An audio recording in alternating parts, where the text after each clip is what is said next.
Child custody, one of the most important and stressful things you could ever be involved with. 5 mistakes that could stop you from winning your child custody battle.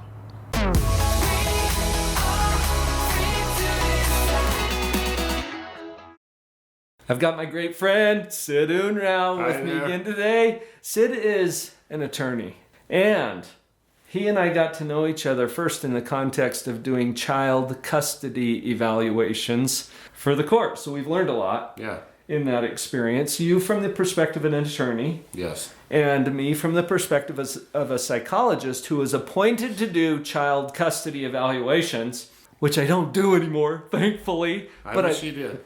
Well, you know what, though? I've collected all of this knowledge and experience that now I get to share with you, because this is what we're doing. Great. There are some mistakes that you could make in your child custody case that would completely derail the whole thing. You're going to lose the case if you do these things. So, a little heads up to this, okay? And some of these things are what you might be naturally inclined to do, but it's not helpful. And I think I want to start with the most obvious one. Is that okay? Okay. Sid sent me a number of suggestions, and one of them was don't do illegal stuff. Exactly. Like what? Well, for example, just taking off with the children, just moving. If there's a court order, then you're under very strict rules. And if you violate that court order, you can be held accountable for that. And violations of court order are contempt. And contempt are reasons to change custody or to change the custodial arrangements. It may change custody of you because you can go to jail for these kinds of things. Exactly. Is that true? That's right. And there's a law about custodial interference. So if you violate the law, the police can arrest you. It's just, you just don't want to go there. You may think, because of all of the concerns that you have, and may I just say your concerns are valid and legitimate. But when you're working with someone like a custody evaluator, an attorney, a judge, think about this for a minute. The judge gets up this morning, has breakfast, kisses the spouse goodbye, and hops in the car and heads to work. It's just another day at the office. Right. For the judge. And how many custody cases have they seen in the last year? Well, if they're doing domestic law, They do a lot of it. they're going to see a lot of this, more than they want to. Would you agree? Oh, absolutely. Do you think they've seen it before? Yes, they've seen it before. Yes, they have. So that perspective, here's someone who is not emotionally engaged in your case, does not know your history, and is used to people talking about all of these terrible, horrible, nasty, awful things that their ex-spouse is doing, and it just kind of goes right over their head. It's like blah, blah, blah. Exactly. Right? It's exactly like that. Even if you're right, but you need to understand the judge is coming from a different place, and so is the custody evaluator. I tell you, I heard it so many times that when people would come in and say, oh, my child's not safe over there, I'm like, okay, that's what everybody says. Yeah. Now, I know your case is special because everybody's a special case. Right. But get over your own pride for a minute and see where we're coming from, because this will help your case. You will feel like the only thing you can do here is abscond with the kids, get out of state, and somehow leverage child custody in your favor. It doesn't work. And one of my favorite things to respond to when people say, oh, but you don't understand. He's so good at convincing the judge or convincing other people. You ever heard the phrase master manipulator? Yeah, master manipulator. That's very common. I say, well, you've done 1 divorce, maybe 2. I've done 4,000. I think I know what I'm talking about. I know what to look for here. Right, exactly. So just take it from the experts. You don't want to do that, even though you might feel compelled to do that. Now, there's a few others. We promised 5. Yeah. Give us the next favorite one. This sort of goes along with this, but it's the underlying philosophy of do unto others as you would have them do unto you, the golden rule. With the illegality, one thing that we didn't mention directly is child support. Some people withhold child support. For example, people in transition often lose their job. And I don't know why there's that correlation, but it often happens. They've had a job for 20 years, all of a sudden they don't have a job and they're looking for a new one.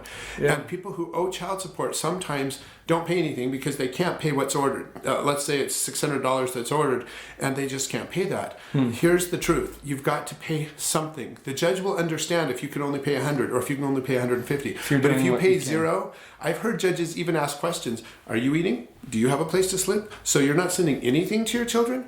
So that just doesn't go anywhere. And that doesn't help you win at all. It doesn't even help you to win regular visitation sometimes. So you've got to just do what you can. So even though it's illegal to withhold child support, but you wouldn't want that to happen to you. Another thing that I always get called on, someone says, oh, my ex, he wants to take the children on this coming weekend, but it's my weekend.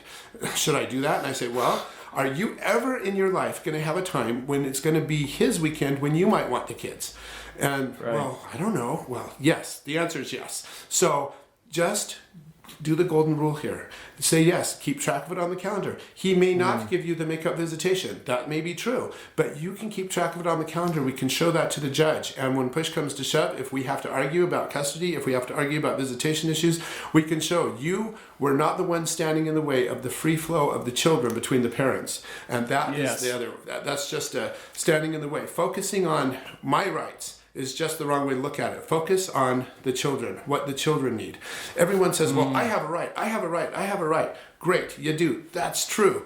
But if that's all you're focusing on, you can create enemies with your own kids. I know kids who don't even want anything to do with their parents. I have one really sad case right now where a child turned 18, totally left the mom, went to the dad, because that child could tell the horrible tension between the ex-spouses there, and moved in with dad, just didn't want to put up with it anymore. Mom calls me, hey, what can I do? Nothing. Child's 18, too bad. But she's still a senior, too bad.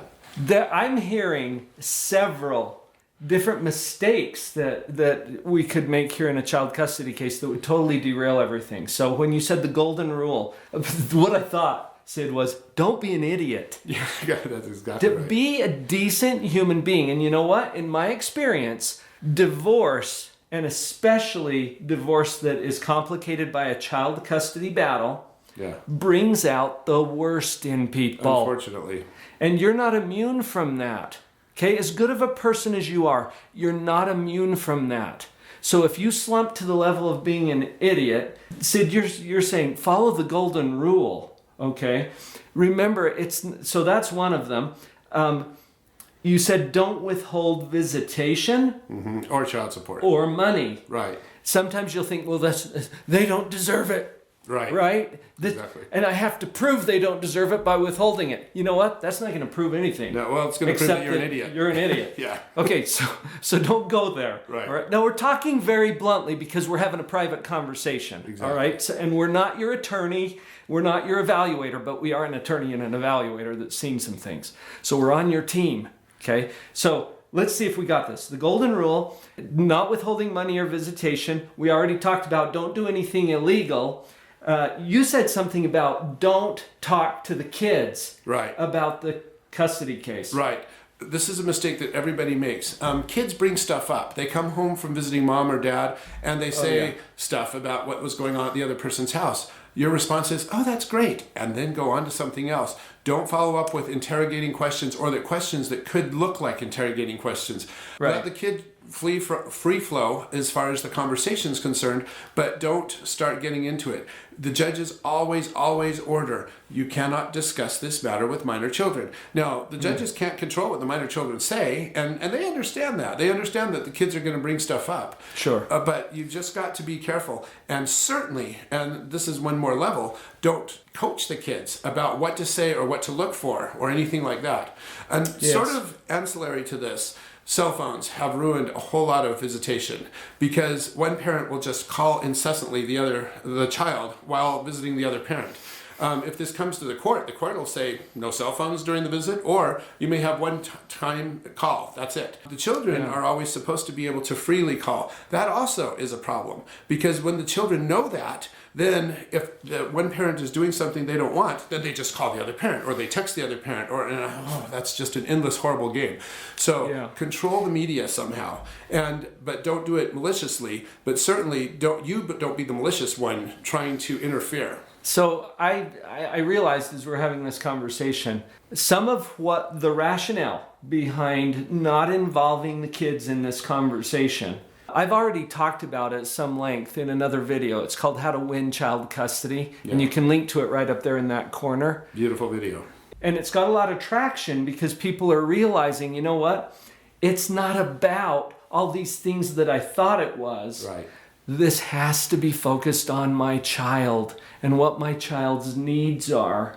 And as an evaluator, I have a belief, and I know there's exceptions and you're probably a special case. Okay, but I have a belief that kids really need to have a loving relationship with both of their parents. I know also that there's reasons why you guys split up and why you're not together anymore. That creates some challenges. You can negotiate those challenges. Watch out for these mistakes. I think we've given at least 5, haven't we? At least 5. But there's just one more I just got to mention. Social media. Do not Facebook. If you can avoid it, do not even email unless it's absolutely private email. You would be surprised how many kids do not have access to their parents' Facebook, but the people their parents send the Facebook messages to have kids who do have access. I have kids who've completely been ruined because something that their mom said or their dad said on social media that the parent had no intention of letting the child know that. But they were having a conversation, and there are connections. I don't know how many friends I have. I have something like 1,300 friends or something on Facebook. I can't say anything without knowing that a lot of people are going to probably find out what I said. Yeah. So just know that. Right. Be aware of that. And as an evaluator, I sometimes looked at that stuff too. Yeah. And if there's angry, vitriolic, nasty stuff going on your social media feed, guess what I'm thinking? Yeah, and it's not pleasant. No. So that's probably enough for now. Yeah, that's great. We'll be back with more. If you want more, just make a comment down below about what you're wondering, and we'll address it. And I'd love to come back. Game for that? Yeah, absolutely. Awesome. Winning a child custody battle. That's what we're all about, right? Well, make sure you don't make those mistakes. I'm glad I could share this with you. I'll see you tomorrow.